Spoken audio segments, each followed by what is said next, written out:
Bismillah, Assalamualaikum warahmatullahi wabarakatuh. Perkenalkan, saya M. Sumantri dengan NIM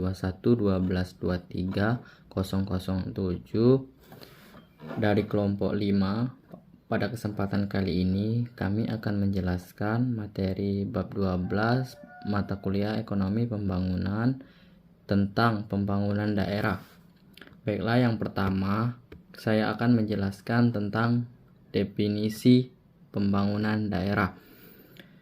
Pembangunan ekonomi daerah adalah suatu proses di mana pemerintah daerah dan masyarakatnya mengelola setiap sumber daya yang ada dan membentuk suatu pola kemitraan antara pemerintah daerah dengan sektor swasta untuk menciptakan suatu lapangan kerja baru dan merangsang perkembangan kegiatan ekonomi dalam wilayah tersebut. Seperti kita ketahui bahwa pembangunan daerah dapat dilakukan jikalau daerah tersebut dapat dijangkau oleh sektor perekonomian. Seperti dalam keadaan Indonesia itu sendiri, pada awal kemerdekaan hanya terdapat 8 daerah provinsi. Seiring berkembangnya waktu untuk membangun ekonomi daerah, maka dimekarkanlah provinsi-provinsi baru demi kemajuan daerah-daerah yang ada di Indonesia. Selanjutnya yaitu teori pertumbuhan dan pembangunan daerah. Teori tersebut terdapat beberapa teori. Yang pertama yaitu teori ekonomi neoklasik. Peranan teori ekonomi neoklasik tidak terlalu besar dalam menganalisis pembangunan daerah karena teori ini tidak memiliki dimensi spesial yang signifikan. Yang kedua yaitu teori basis ekonomi. Teori basis ekonomi ini menyatakan bahwa faktor penentu utama pertumbuhan ekonomi suatu daerah berhubungan langsung dengan permintaan akan barang dan jasa dari luar daerah. Yang ketiga yaitu teori lokal. Pada teori ini yaitu sering mengatakan bahwa ada 3 faktor yang mempengaruhi pertumbuhan ekonomi daerah, yaitu lokasi dan lokasi. Pernyataan tersebut sangat masuk akal jika dia kaitkan dengan perkembangan kawasan industri. Yang selanjutnya yaitu teori tempat sentral.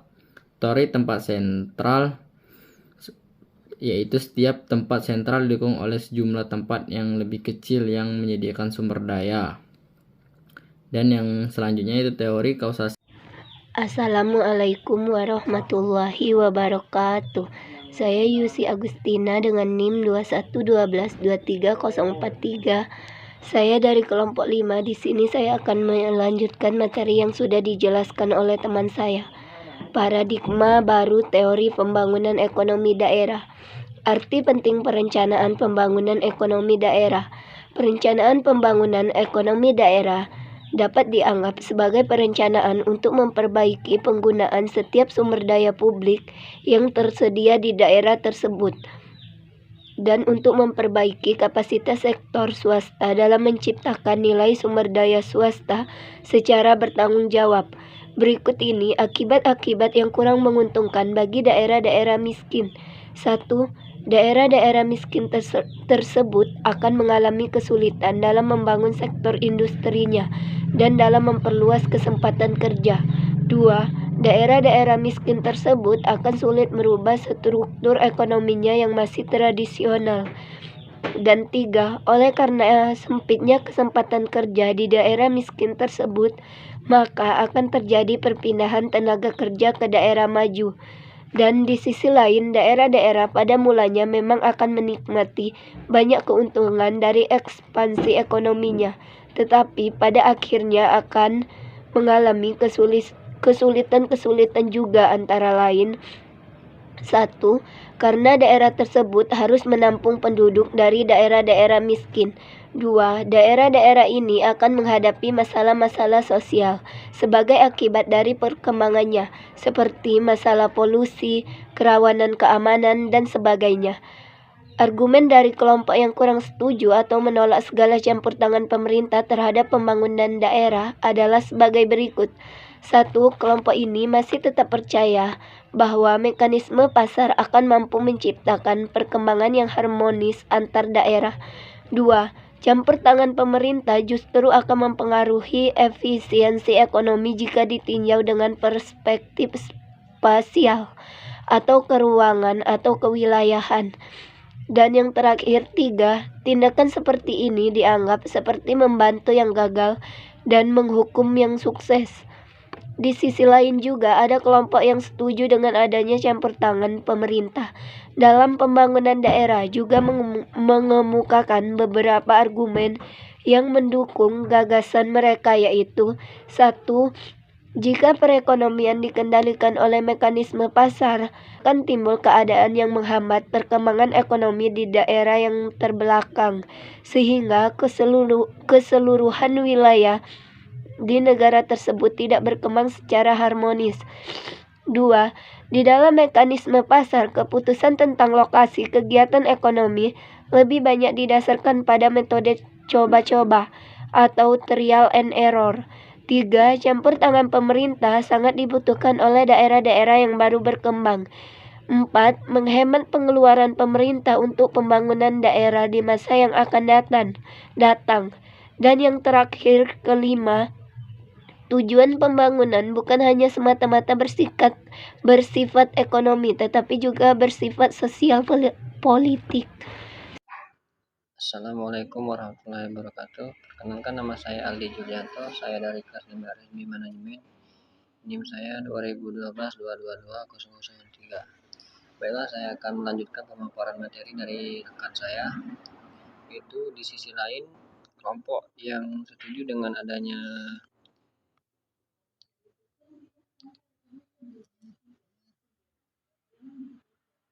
campur tangan pemerintah dalam pembangunan daerah yang mengemukakan beberapa argumen yang mendukung gagasan mereka, yaitu: 1. Jika perekonomian dikendalikan oleh mekanisme pasar, akan timbul keadaan yang menghambat perkembangan ekonomi di daerah yang terbelakang, sehingga keseluruhan wilayah di negara tersebut tidak berkembang secara harmonis. Yang kedua, dalam mekanisme pasar, keputusan tentang lokasi kegiatan ekonomi lebih banyak didasarkan pada metode coba-coba atau trial and error. Pengusaha tidak selalu mengetahui keadaan pasar yang sebenarnya, sehingga tidak semua keputusan yang diambil merupakan keputusan yang tepat dan efisien. Dan pada akhirnya mungkin akan dapat diambil keputusan yang tepat, namun membutuhkan waktu yang cukup lama. Dengan kata lain, mekanisme pasar belum tentu dapat menciptakan efisiensi yang optimal dalam menentukan kegiatan ekonomi. Yang ketiga, campur tangan pemerintah sangat dibutuhkan oleh daerah-daerah yang baru berkembang, mengingat efisiensi kegiatan ekonomi yang masih rendah, sehingga kurang sanggup bersaing dengan daerah-daerah yang sudah maju.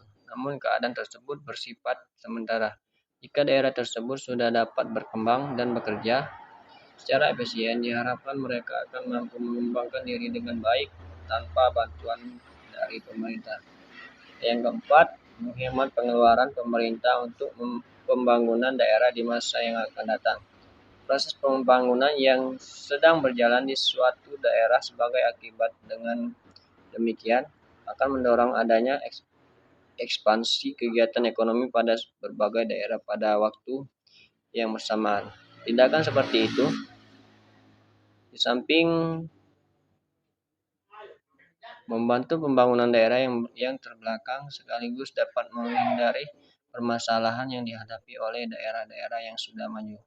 Dan yang kelima, tujuan pembangunan bukan hanya semata-mata bersifat ekonomi, tetapi juga bersifat sosial politik. Oleh karena itu, jika kegiatan ekonomi hanya berpusat pada satu daerah, maka ini tersebut malah akan membawa masalah yang cukup rumit. Daerah yang bersangkutan akan mengalami kesesakan yang dapat menimbulkan banyak masalah, terutama masalah sosial. Untuk menggulangi permasalahan tersebut, pemerintah harus mengeluarkan biaya yang cukup besar. Permasalahan di atas akan dapat teratasi jika proses pembangunan tidak terpusat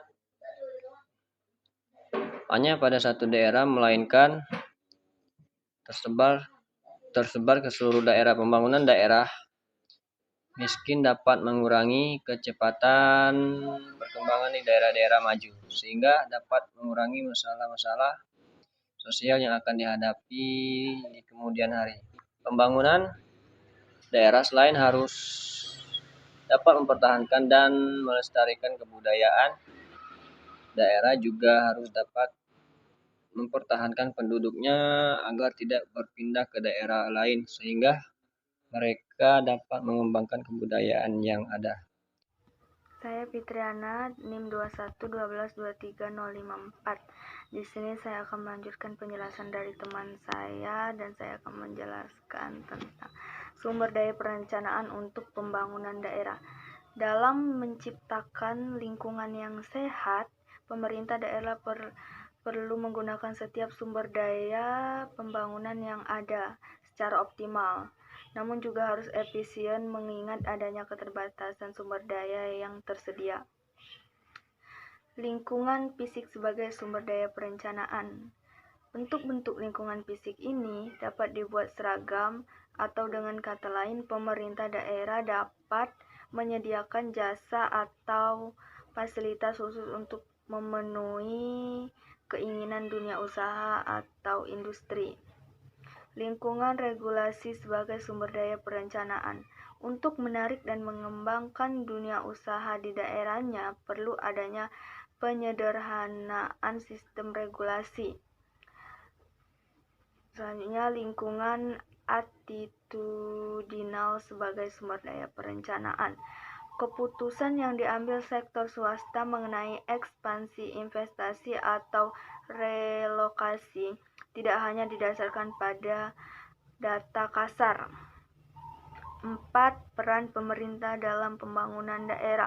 Ada 4 peran yang dapat diambil oleh pemerintah daerah dalam proses pembangunan ekonomi daerah, yaitu sebagai entrepreneur, koordinator, fasilitator, stimulator. 5. Informasi yang dibutuhkan dalam perencanaan pembangunan ekonomi daerah. Yang pertama ada data kependudukan, kondisi pasar tenaga kerja, karakteristik ekonomi, kondisi fisik atau lokasional, layanan jasa bagi masyarakat. Selanjutnya ukuran-ukuran pertumbuhan ekonomi dan keterkaitan. Ukuran-ukuran keterkaitan ekonomi pada dasarnya menggambarkan hubungan antara perekonomian daerah dengan lingkungan sekitarnya. Beberapa teknik yang dapat digunakan untuk memperbandingkan perekonomian daerah. Analisis SIPSER. Analisis ini memberikan data tentang kinerja perekonomian dalam 3 bidang yang saling berhubungan satu sama lain, yaitu 1. Pertumbuhan ekonomi, 2. Pergeseran proporsional, 3. Pergeseran diferensial. Kelemahan model dari analisis SIPSER ini: 1. Hanya dapat digunakan untuk analisis ex post. 2. Ada data periode pada waktu tertentu di tengah tahun pengamatan yang tidak terungkap. 3. Ada analisis ini sangat berbahaya sebagai alat peramalan. 4. Tidak dapat dipakai untuk melihat keterkaitan antar sektor. 5. Tidak ada keterkaitan antar daerah. Saya Anggralia Nielsana, NIM 2112234042. Location quit merupakan suatu pendekatan yang tidak langsung yang digunakan untuk mengukur kinerja basis ekonomi suatu daerah. Artinya bahwa analisis ini digunakan untuk melakukan pengujian sektor-sektor ekonomi yang termasuk dalam kategori sektor dalam suatu daerah dengan cara membandingkan perannya dalam ekonomi daerah tersebut dengan peran kegiatan atau industri sejenisnya dan perekonomian regional atau nasional. Analisis ini membantu kita dalam menentukan kapasitas ekspor perekonomian daerah dan derajat self-quiz atau sektor LQ digunakan untuk memperluas analisis SIPSER. Analisis overlay. Metode ini digunakan untuk menentukan sektor unggul dengan menggabungkan hasil dari metode analisis SIP dan SER dan location. Tujuan analisis overlay ini adalah untuk melihat deskripsi kegiatan ekonomi dan yang potensi berdasarkan kinerja kontribusi, analisis LQ, dan kriteria pertumbuhan analisis Shipshare.